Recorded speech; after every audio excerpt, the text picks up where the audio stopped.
What's up, everybody? Welcome to another comic video. Today we're going to talk about my current specs. What's a spec book, you ask? It's basically a low-cost book, something that's kind of under the radar that maybe you expect in the long run. Something will happen so that the book will spike, go up in value, become desirable, become valuable, all those good things, right? So a lot of these spec books are going to be newer, and you're most likely going to be getting them in high grade, probably 9.6s, 9.8s. Most likely 9.8s because they're spec, which means it should be easier to get in a 9.8 and cheaper because there's no hype or any kind of gas behind it, so to speak, right? So my three books right now are Ghost Rider #1, Darkhawk #1, and Darkhold #1. I have multiple copies of these. I've been getting these for, months and months now. Every now and then, if I can get a high grade, raw, and that's the important thing, getting them all raw too, because that we're trying to keep the costs low with the highest grade possible coming back. These are all 90s books, as you can tell, and all are first issues, so those are going to be significant. And because they're 90s books, there are going to be plenty of these in high grade in the raw, because as you know, in the 90s they printed tons and tons of these, and because of that they're also going to be cheaper because there's so many, right? And such as myself, most collectors that have books from this era or collected during the era, after some certain amount of time, they just kind of stored them away, put them away, because they weren't really worth anything. That is before the MCU came around and everything blew up, right? And even the DCEU. So, also to note, with the 90s, since this is early 90s, they all have newsstand options. As you can see here, the Darkhold is a newsstand copy, and that actually adds quite a bit of value to it, because this is during the time where the newsstand started becoming less and less, less than 10%, something like that. And all of these, in my opinion, they're all primed for MCU introduction, and the current multiplier on these in the 9.8 grade is anywhere from 3x to 6x or more, depending if you have a newsstand or not. So the returns are great right now for these. And keep in mind that there's really nothing going on behind any of these. Just like I said, it's just all spec.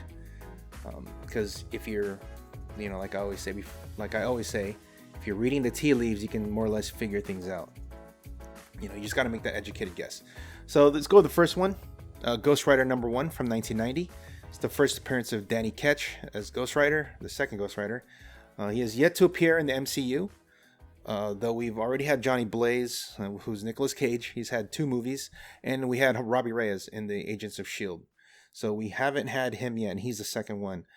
This Ghost Rider, I guess any Ghost Rider, fits into the horror genre that the MCU is getting into right now, with Moon Knight and Blade projects. That's kind of like the direction they're heading into for some aspect of the MCU. And overall, Ghost Rider is just a fan favorite.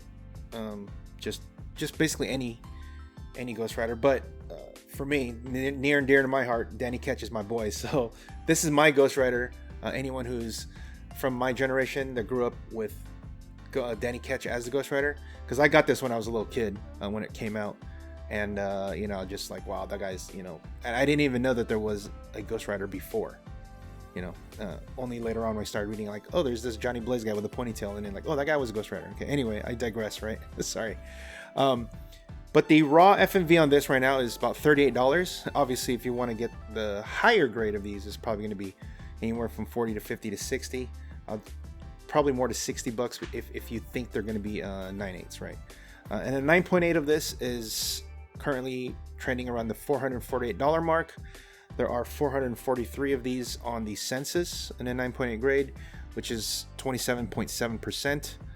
And your investment, if it comes back at 9.8, and you maybe paid $40 or so, you're getting around 6x multiplier. So whatever you pay for, you're getting up to 6 times the return. So that's really good. And a 9.6 is $140. I wouldn't go below the 9.6.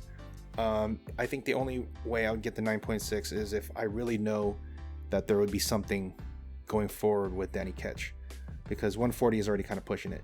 But this one is one of the better 90s specs right now, because $448 for a book for the 90s. You know, there are only 443 of these, which is 27%, which is decent. It's probably going to go more because I know there's a lot of other people spec'ing on this right now. So the returns on this are pretty good. The next one is Darkhawk #1 from 1991. And it's the first appearance of Darkhawk. The first Darkhawk, because there's a second one. It's Chris Powell. One of the few major superheroes yet to make an appearance in the MCU, along with Nova. You know, we're talking about the older heroes here. You know, like this character is over 30 years old now. So we're not talking the last few years. With the announcement that the MCU will be doing Nova, I believe Richard Rider and Sam Alexander together, or either one, who knows. Darkhawk isn't far behind, because Darkhawk is connected to the Nova Corps, you know, Nova in the comics. So that could very well be the next thing after that. Keep in mind that there is a new Darkhawk series with a new Darkhawk who's Connor something. And it could be a primer for Darkhawk's intro to the MCU, because, you know, we'll get into that later. But the raw FMV on this is only $17, which is pretty good. And the 9.8 on this is $279 currently. Although the last sale was for $350, so maybe that was bidding war, but that's pretty crazy, right? $350. There are 808 of these in the census in a 9.8, and which makes up for 33.2%. So that's pretty high. And that's a high number, but it's still, you know, you're getting up to five times multiplier on your investment if you're getting it for like around $20 or something like that. And you're, you know, obviously we're taking into account the pressing, slab grading, all that stuff on top of this. So this is another one that, you know, for under $20, if it comes back in 9.8, I would only get this in a 9.8 unless you know for sure there's something going on there. The 9.6 should be fine. But this is another one of those that seems like a pretty good return in the long run, if anything happens, or even now. And then the last one I think is more of a super spec for me. This is like really reading the tea leaves or wanting something to happen, right? It's Darkhold #1, from 1992, and it's part of that whole Rise of the Midnight Sun storyline, where they introduced the Spirits of Vengeance, the Night Stalkers. Lilith was the big bad, and the Darkhold was the main MacGuffin in there. And then it's the first appearance of the Darkhold Redeemers, who are basically they're safeguarding the Darkhold so it doesn't get into the wrong hands. This also fits into the horror genre, so kind of, you know, Ghost Rider and Darkhold kind of fit hand in hand. The Darkhold book could be a major part of the Doctor Strange movie, as well as the Agatha Harkness show. You know, we know that in the Doctor Strange movie, Scarlet Witch is going to run into him. They're both in it, and, you know, one can only assume that the Darkhold will be in the middle of it, right? And in the Agatha show, we could, because she was also she had it as well, right?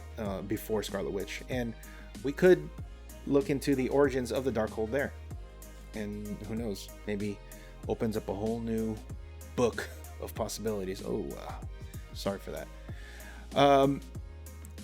The Darkhold could be used, this is kind of a stretch, who knows though, as a major MacGuffin, similar to how the Gauntlet was for a while in the horror genre, you know, in which case this team, the Darkhold Redeemers, could be a perfect MCU show, because they're there to kind of safeguard, protect the Darkhold.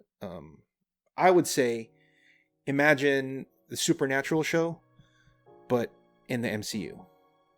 And instead of dealing with a whole bunch of supernatural stuff, they're only there to safeguard the Darkhold. I think that's kind of cool, because, you know, Supernatural, amazing show. Marvel Comics has also released new Darkhold titles, you know, a bunch of one-shots, which could also serve as a primer for the Doctor Strange movie, because a lot of them do that A lot of Marvel does a lot of that, kind of get you hyped. So let's get into that real quick. It's interesting to note that when Marvel introduces new titles, they usually foreshadow projects in development to get people ready, sort of like a hype book, so to speak. You know, like the hype man for a comedy show or anything like that. Because they did this with Kang, Moon Knight, and War of the Bounty Hunters, just to name a few off the top. Kang, there's the Kang's comic came out when WandaVision Loki show was coming out, and they're basically prepping Kang for everyone to be familiar with him. They did this with Moon Knight number 1, and then there's a Moon Knight show, and the War of the Bounty Hunters. That whole storyline started, and then in December we have the Boba Fett show, which kind of fits right into there. So, kind of reading the tea leaves there. New Darkhold title, and new Darkhawk title. Who knows? Maybe it's nothing, but hey, just following the trends. These books are low enough on the radar that the prices are still low enough for major gains. Though Ghost Rider has risen recently quite a bit, I remember getting these at about $25 at high grade, like buying now $24.99 for like near mint plus or better, things like that. Even with shipping, it's like $30. Now it's gone all the way up to $38. So a lot of people are kind of on this now. So, all right, well that's what I got. Thanks for watching. What are your spec books that you're spec'ing on? Comment below. Please like, subscribe as usual. We're getting so close to the 1K subscribers. Until next time, guys. See ya.